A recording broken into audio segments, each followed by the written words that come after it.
بڑی مدت کے بعد جو میری چاہت ہے اس محفل کا آغاز ہو گیا ہے۔ آپ نے سننا ہے، آج نے بولنا نہیں، آج میں نے آپ کو سنانا ہے۔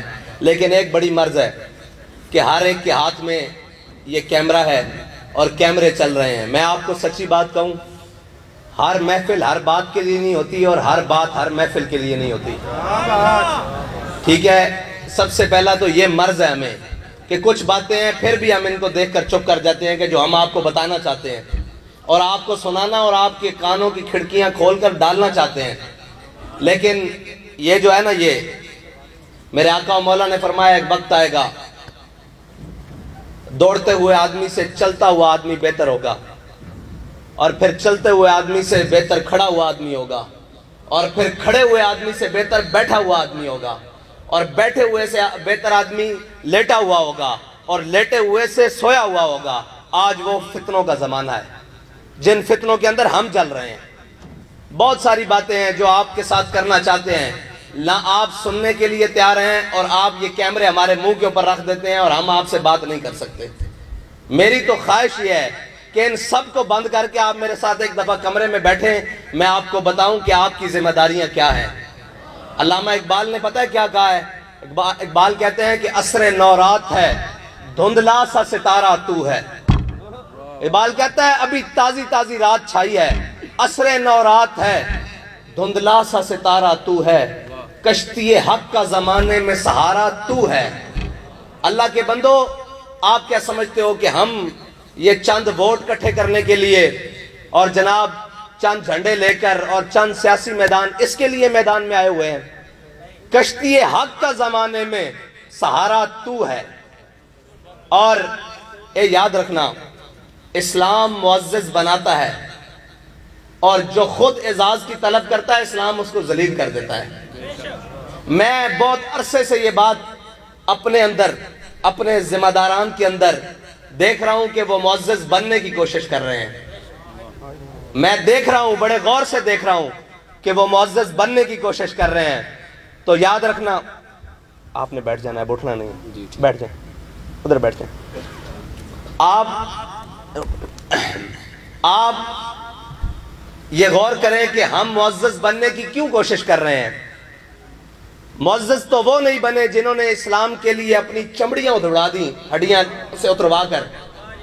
مجھے بتائیں، ظاہری طور پر حضرت خباب بن ارد، یہ علماء بھی بیٹھے ہیں، تاریخ بھی موجود ہے، اور حضرت سمیہ اور حضرت بلال حبشی، ظاہری طور پر جو ظلم ہوئے ہیں نا، جنہوں نے قربانیاں دی ہیں ظاہری طور پر، ان تینوں سے زیادہ صحابہ میں شاید کوئی ہو۔ حضرت سمیہ کے ٹکڑے ہوئے، حضرت خباب بن ارد کے جسم میں اتنے سوراخ ہوئے کہ آپ کا وہ جو مالک تھا اور چچا بھی لگتا تھا، وہ آپ کو قالین میں لپیٹ کر، کسی چیز میں چٹائی میں لپیٹ کر اور انگاروں کے اوپر رکھ دیتا تھا۔ تو جب ایک صحابی نے پیچھے ہاتھ لگایا تو انہوں نے دیکھا کہ ان کے کمر کے اندر سوراخ ہاتھ چلے گئے ہیں۔ تو انہوں نے کہا خباب یہ کیا بات ہے؟ تو انہوں نے بڑی ایک خوبصورت بات کی، انہوں نے کہا جب تم زمانہ جاہلیت میں حضور کی مخالفت کرتے تھے نا، خباب چٹائیوں میں لپٹ کر اس وقت انگاروں پہ پڑا ہوتا تھا۔ مسئلہ یہ ہے، پھر آگے سننے والی مزے کی بات ہے۔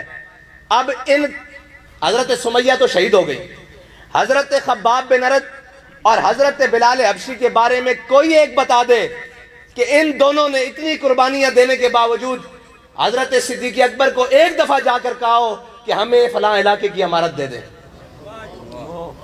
کسی ایک جگہ جا کر یہ کہا ہو کہ ہمیں فلاں جگہ بیت المال کا فلاں حصہ ہمارے حوالے کر دے، کسی ایک جگہ جا کر کہا ہو؟ نہیں کہا، کوئی ثابت نہیں کر سکتا۔ حضرت بلال حبشی تو آخر میں مدینہ پاک چھوڑ کر چلے گئے، اس لیے کہ کہیں یہ وجہ نہیں ہے، ایک تو حضور کا فراق ہے، ہماری اور آپ کی خواہش یہ ہے کہ ہم مدینے میں جا کر کیا ہوں، فوت ہوں، دنیا سے جائیں، ہمیں شہادت نصیب ہو، مدینے کے اندر ہو۔ حضرت بلال حبشی مدینہ چھوڑ کر کیوں گئے ہیں؟ ہم بلال حبشی سے بڑے عاشق ہیں، وہ اس لیے نہیں چھوڑ کے گئے، وہ حضور کے دین کی ترویج کے لیے چھوڑ کر گئے ہیں۔ اب اگلی بھی بات سنیں، یہ بڑی خاص باتیں ہیں اور یہ ہضم ہونے والی بھی نہیں ہے. آپ کو بڑا بڑا آزما کر کے بیٹھنا پڑے گا. اگر آپ نے مجھے اس لیے تربیت کے لیے کھڑا کیا ہے تو تربیت ہم نے ان سے پائی ہے جنہوں نے پورے زمانے کی تربیت کی ہے.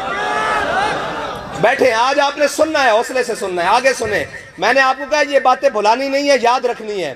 اور دوسری بات, حضرت بلال حبشی, حضرت ابو ایوب انصاری, میرے آقا و مولا صلی اللہ علیہ وسلم کو سب سے پہلے مدینہ پاک میں ٹھہرانے والے میزبان رسول ہیں. سب سے پہلے مدینہ پاک میں جن کے گھر حضور ٹھہرے وہ حضرت ابو ایوب انصاری ہیں. جو آپ نے اور میں نے دین کا کنسپٹ بنایا ہوا ہے نا, اور جو آپ اور میں جس طرف جا رہے ہیں, دین تخت پر نہیں آئے گا, یہ میں آپ کو پکی بات کر رہا ہوں.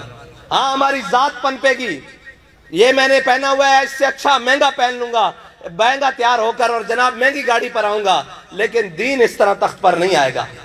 ہاں جب دین تخت پر آئے گا, دین پھر آپ کو معزز بنائے گا. لیکن اگر آج عزت کی تلاش کرو گے تو دین تمہیں ذلیل کر کے رکھ دے گا. اسی دین نے ابو بکر و عمر عثمان و علی کو عزتیں دی ہیں, اور اسی دین نے ابو لہب اور ابو جہل کو اسی مکے کی گلیوں میں ذلیل کیا ہے.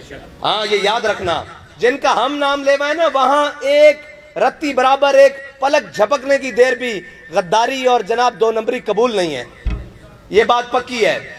حضرت بلال حبشی اور حضرت ابو ایوب انصاری یہ میزبان رسول ہیں, اور انہوں نے حضور سید عالم صلی اللہ علیہ وسلم کو سب سے پہلے اپنے گھر میں ٹھہرایا ہے.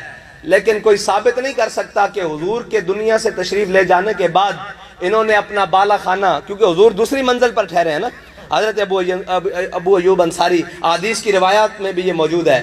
تو انہوں نے یہ نہیں کہا کہ آؤ میرے گھر میں زیارت کرو. اگر بیٹھ جاتے مدینہ میں کھول کے کہ آؤ میرے گھر میں زیارت کرو, حضور تشریف لائے تھے, آؤ بیٹھ جاؤ, سب کو کہتے. اس وقت تو اسلام بڑا پھیل چکا تھا, کیسر و کسرا کی سرحد کراس کر چکا تھا. لیکن حضرت ابو ایوب انصاری اسلام کی ترویج کے لیے بوڑھی ہڈیوں کے ساتھ اور بوڑھی عمر کے ساتھ اونٹ پر سواری کرتے ہوئے قسطنطنیہ پہنچے ہیں. آج بھی آپ کا مزار استنبول کے دروازے پر یہ سوال کر رہا ہے پوری امت مسلمہ سے کہ بھائی ہم نے حضور کا ساتھ دیا, میزبانی سے لے کر بدر, احد, خندق, کہیں پیچھے نہیں رہے, لیکن آخر دم تک بھی یہ نہیں کہا کہ ہم معزز ہو گئے ہیں.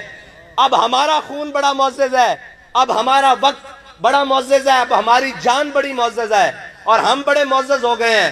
آخری وقت میں بھی سفر کر کے قسطنطنیہ آ کر اپنی شہادت دی, اور شہادت دے کر بتایا اسلام اگر آگے بڑھے گا اور اسلام کے اگر طریقے پر کوئی چلنا چاہے گا تو وہ ہمارے بتائے ہوئے اور چلے ہوئے طریقے پر چلے گا. یہ ہے معزز بننے کا طریقہ. اور اگر اعزاز حاصل کرنے ہو تو کوئی مسئلہ نہیں, بیٹھ جاؤ کہیں بھی دین کا ڈھونگ رچا کر, اور پھر کوئی کہے میں جناب تحریک لبیک کا امیر ہوں. بھائی تحریک لبیک کا امیر نہیں, تو دولت اسلامیہ کا بھی امیر ہو.